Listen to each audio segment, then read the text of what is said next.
يا بني أقم الصلاة وأمر بالمعروف وانه عن المنكر واصبر على ما أصابك إن ذلك من عزم الأمور.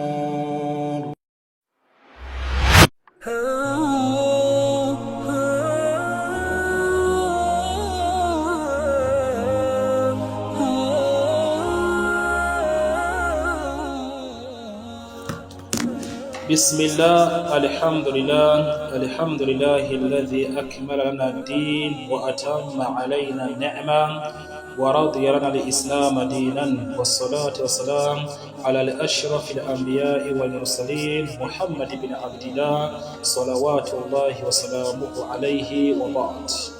Darsa ni umuti w'uburwayi bwose igice nk'uko bisanzwe ni episode tubona umuti w'uburwayi bwose. Turacaraba ububi bw'ibyaha iyo umuntu acumuriye Allah subhanahu wa ta'ala ingaruka zimuzako. Igice giheruka twarabonye neza yuko mu ngaruka z'ibyaha harimwo igice cyo kuba gupunguka, kugabanyuka, ndetse akabaho ubuzima bwiwe atabyishimo abubayemwo, burimwo ingorane zitandukanye.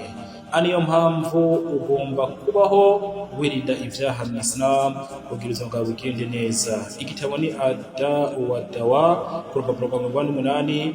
Ibn Qayyim al-Jawziyya arangiza kubwira kuri iyo ngaruka y'icyaha yo gutuma ubuzima buba bubi cyangwa se bupunguka, akubwira ati wa bil jumlati fal-'abdu idha a'rada anillahi وبالجملة فالعبد إذا أعرض عن الله واشتغل بالمعاصي ضاعت عليه أيام حياته الحقيقية.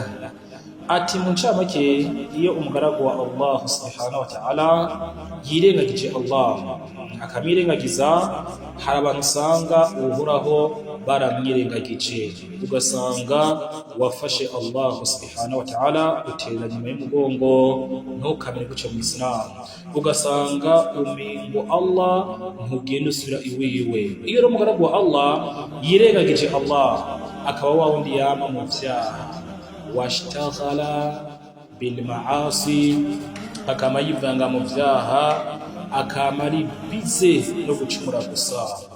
Subhanallah, hari umuntu usanga ubuzima bwiwe abayeho ari guhiga ingene ashirashira gusa, ingene agira riba, ingene yiba, ingene atukana, yani ugasanga nuko amatukana gusa, ugasanga wewe imukikuje byose na maasi gusa. Yero mugaragu wa Allah abayeho gucyo da'ati alayhi ayyamu hayatihi alhaqiqiyya, uyo abatakaje imisi yiwe y'ubuzima bw'ukuri. Ukurikire ngaho Islam, abatakaje imisi yiwe y'ubuzima bwiwe bw'ukuri, nayo ni yihe?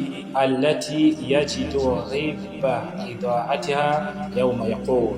Iyo misi niyo azobona iherezo ryayo, niyo azona ingaruka zo kuyitakaza iherezo ryayo. Mva yuko cagihe yawma yaqul, cagihe azovuga ati ya laitani qaddamtu li hayati, sura Fajr 44. Musa azovuga ati ese iyomba naritanguje ivyiza.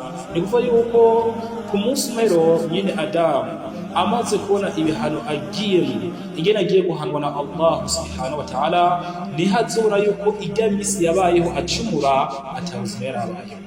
Uno munsi ushaka kubaho ucumwa ukarame ngo uri mwiraha, uri munezero, mugabo igihe uzozuka ejo ku munsi mpero ukabona ibihano ugiye kujamwo, ukabona umuriro ugiye kwinjiramwo, wa nas'alullaha al-afiya wa salama, ukabona umuriro ugiye kwinjiramwo, ukabona hano ugiyemo, niho uzuna yuko imisi yo gucumura utigeze kubaho, ahubwo yabaye imva kuri wewe iherezo ryayo iyo misi yakoye ko imfagusa uvuga uti ya laitani qaddamtu li hayati yatesiyomba layitangurije ivyiza.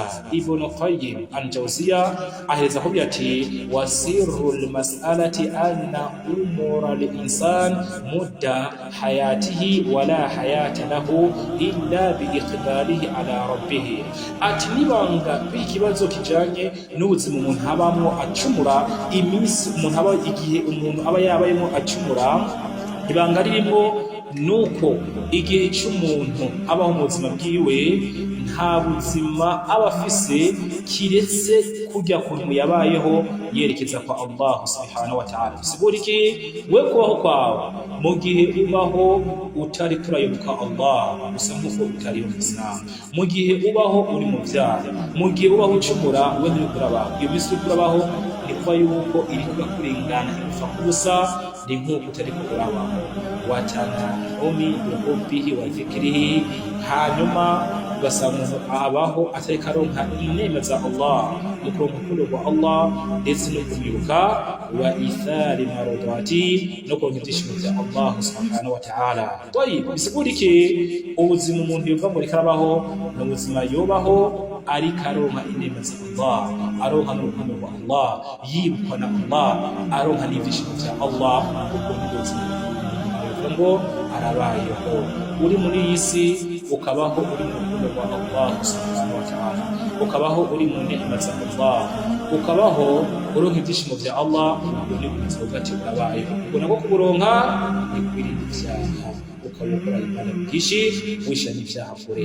Ariko ubuzima bwose wubaho uri kuri na Allah subhanahu wa ta'ala, ntumuyoboka, uramucumurira, wamushize inyuma y'umugongo, ukose ukubaho bisumba no gupfa. Idhan ibadallah, nta mpamvu yo kwivanga mu byaha, akiza k'ibyaha, kuko ubuzima ubaho ucumura Allah usa n'ubwo utari kurabaho, baho uyoboka Allah subhanahu wa ta'ala, wirinda ibyaha. Ubwo nibwo buzima, uwo niwo muti ukomeye, irinda ibyaha, uyoboke Allah. Ubwo nibwo tuvuga ati nize kubaho ku mubumbe w'isi, cyangwa se ndabayeho. Uko aho kwa nyako ni kubaho urikoreye ibyaha. Mugabo ubayeho ucumura usa naho utariko urabaho.